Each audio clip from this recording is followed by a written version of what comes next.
ਹਾਏ ਓਏ ਅੱਜ ਤਾਂ ਮਨਾ ਕੇ ਛੱਡੂ। ਲਓ ਜੀ ਫਿਰ ਆ ਗਏ ਨੇ ਜਨਾਬ। ਸੋਹਣੇ ਜੇ ਗੁਲਾਬ ਲਈ ਗੁਲਾਬ ਦਾ ਫੁੱਲ। ਕੀ ਗੱਲ ਕੈਨੇਡਾ ਥੱਲੇ ਆ ਕੇ ਮਰਨ ਦਾ ਇਰਾਦਾ ਹੈ? ਤੁਸੀਂ ਸਾਡਾ ਦਿਲ ਫੱਟੜ ਕਰੋ, ਇਹਦੇ ਨਾਲੋਂ ਚੰਗਾ ਆਪਣੀ ਸੋਹਣੀ ਜੀ ਗੱਡੀ ਥੱਲੇ ਦੇ ਕੇ ਮਾਰਦੇ। ਆਹ ਫੁੱਲ ਤੁਹਾਡੇ ਫੁੱਲਾਂ ਵਰਗੇ ਹਾਸੇ ਲਈ। ਪੂਰੇ 2 ਸਾਲ ਹੋ ਗਏ ਡਰਾਮਾ ਕਰਦੇ ਨੂੰ। 2 ਸਾਲ ਮੇਰੇ ਜੀਣ ਦਾ ਸਹਾਰਾ ਬਣਨ ਲਈ।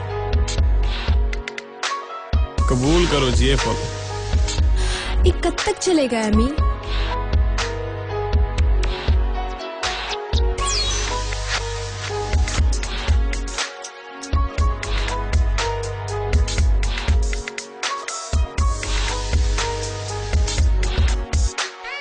ਤੂੰ ਸੱਚੀ ਮੈਨੂੰ ਇੰਨਾ ਪਿਆਰ ਕਰਦਾ ਹੈ? ਕੋਈ ਸ਼ੱਕ ਆਪਣੀ ਜਾਨ ਤੋਂ ਨਹੀਂ ਜ਼ਿਆਦਾ। दीदी दीदी फ्लैग दीदी दीदी ਕੀ ਫਲੈਗ ਲਾਈ ਹੈ?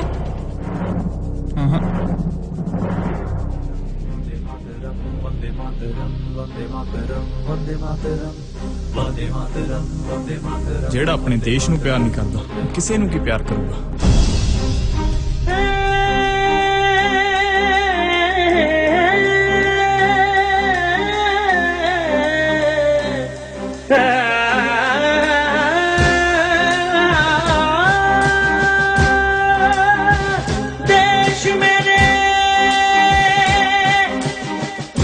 ਜੈ ਹਿੰਦ।